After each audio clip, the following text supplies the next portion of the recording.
เอาเนาะแต่ตัวซุป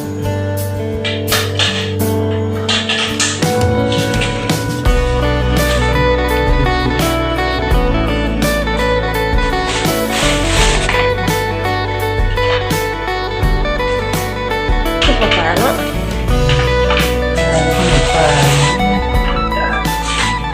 ไม่ปลาเต่ามันบ่ไม่ปลาเต่าเนาะ นี่กระเป๋า บ่เอาตัวไปปลาเต่าบ่ ปากเปลี่ยน ก็ที่คิ้วเนาะ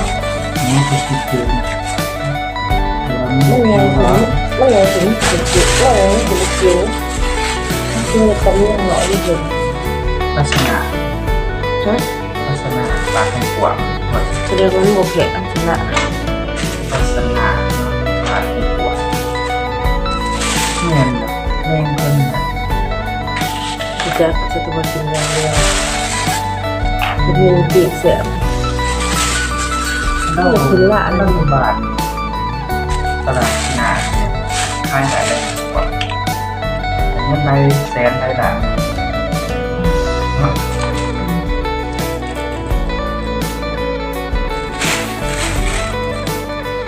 เพราะว่าใครที่ว่าเขาไปซื้อดูตลาดกินอาหารเนาะดูมีคุณมาใช้ปลูกได้เลยจะเสียบไม่ติดถ้าเราฝานมันจะไง เอาเราขายมา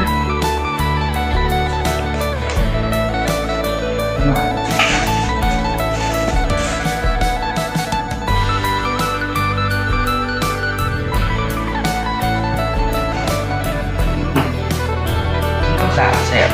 ดาบปลาตองดาบเนี่ย คนปากเยอะไปว่า ดาบมือสุดหน่อยคุยกับดาบสีมองแบบ ทุกแสบก็แสบทุกแสบก็แสบได้เราใครมีแสบทุกคนทุก เสี ค ยบ น เรื่องท้องข้างหันก่อนเสียบเกือบจะทุกคน ต้องผ้าต้องเดือดเก็บกันมาที่กินก็เก็บ กิน กัน ในเบิร์ดเพราะว่าไปเกินมากกินมีรอไข่มันต้องไปใกล้หรอกย่างไปมองเข้าขนาดนั้นไปกินอ่ะ ข้างบ่ายเดี๋ยวมันนี่จะก็ขาด พอไปเนี่ย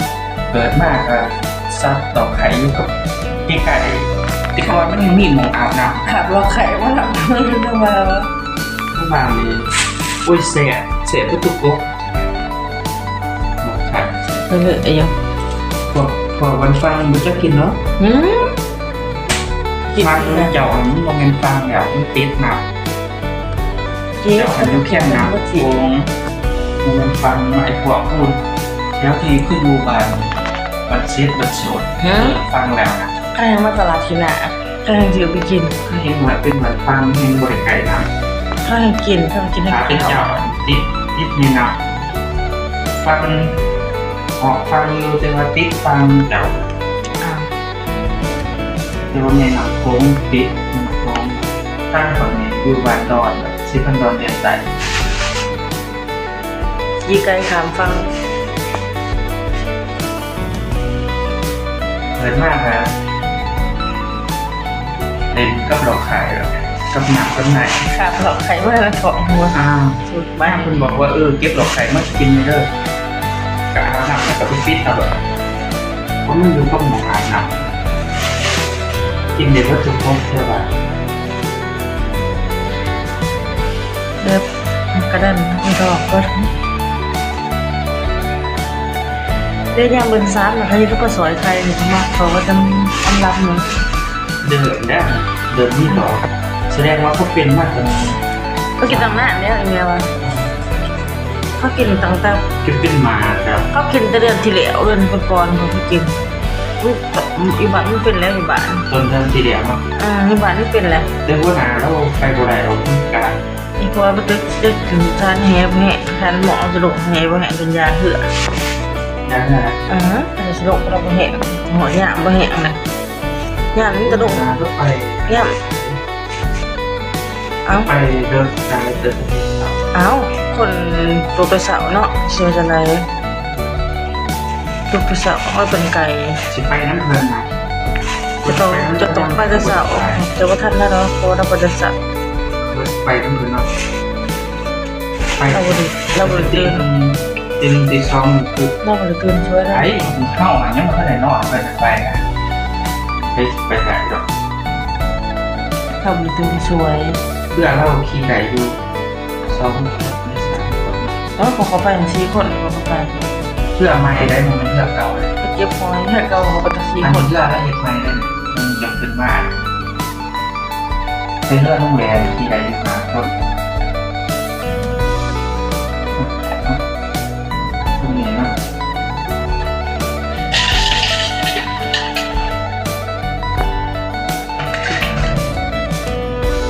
เช็คไม่เจอ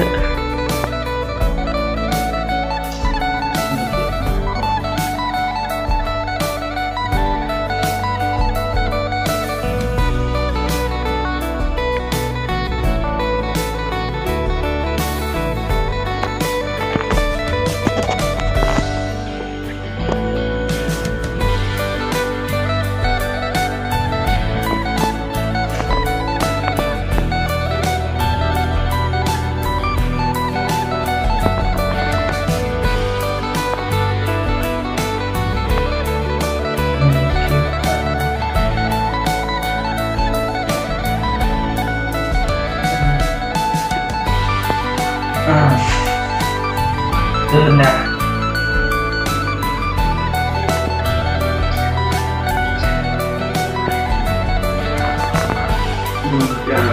โชคไปบุติด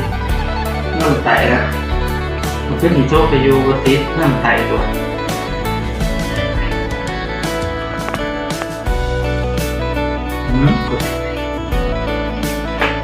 อย่าง